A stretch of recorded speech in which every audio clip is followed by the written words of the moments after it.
Hi, my name is John Perry. This is my submission for the 2026 Sttark Unboxing Your Life Video Scholarship. The prompt of this video is to take a box and metaphorically unpack your life.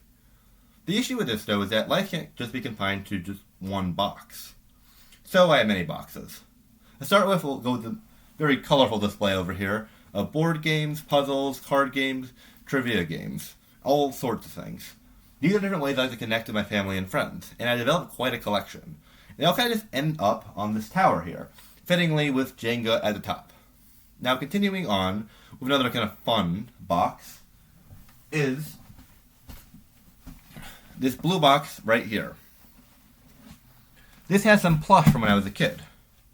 Notably, it's Fuzzy the Penguin. It's my favorite plush. It was given to me by my sister when we were both little. He has been a favorite ever since, and as you can see, he is very loved. Also of note are these two orange puffles. They are from the game Club Penguin, and in that game they come from the box dimension. So I think they're kind of fitting to include for this video.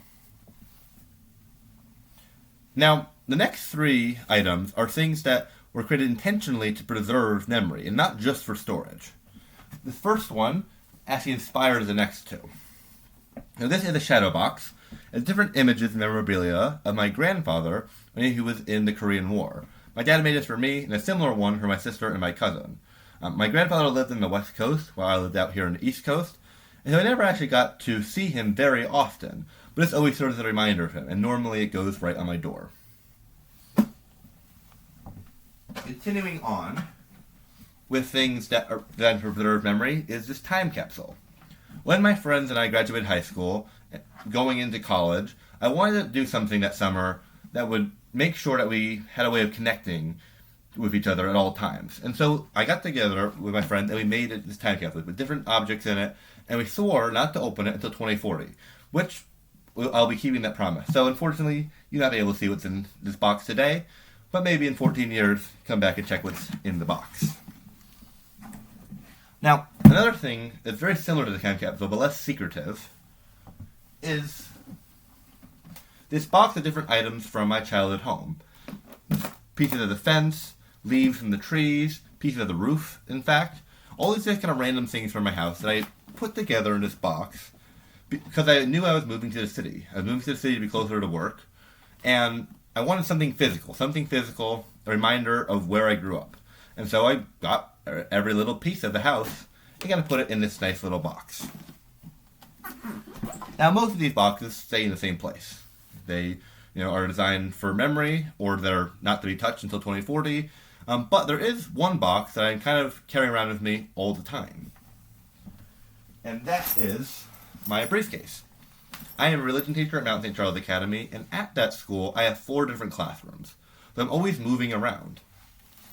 And I have to carry basically my whole office with me. I have a laptop, I have quizzes, and I also have extra material for students, like paper and a textbook in case they forgot it. It's a very helpful tool for me and my students, and even though it's not as glamorous as the other ones, it's come in handy many, many times. Now, I have a couple more things to round out the video. This box is a box of rosaries. It was a gift from my first communion, and the rosaries have been collected over the years from different family and events. I had the privilege of actually kind of paying this back when I went to Rome. My mom loves the rosary, and so I gifted her a rosary from Rome. So all my life I've been getting rosary from family, and I was able to kind of give it back to her when I was old enough to go somewhere special and get a special rosary. Finally, we have just a couple things that I had to include.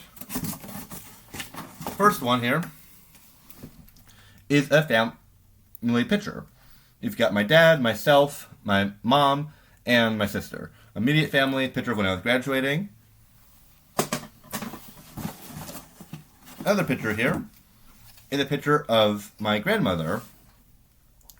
She lived in the East Coast, so I got to know her more than I did my grandfather. We shared a birthday together, and I got to really know her before she passed away in my later years of high school. Finally, the last things I will show you are my high school diploma and my bachelor's degree. Both things that I worked hard for and I'm very proud of, and I hope to, of course, add my masters to this pile. Anyways, I hope you have enjoyed this video and seeing the way that I've intentionally preserved memory throughout my life. Have a great day.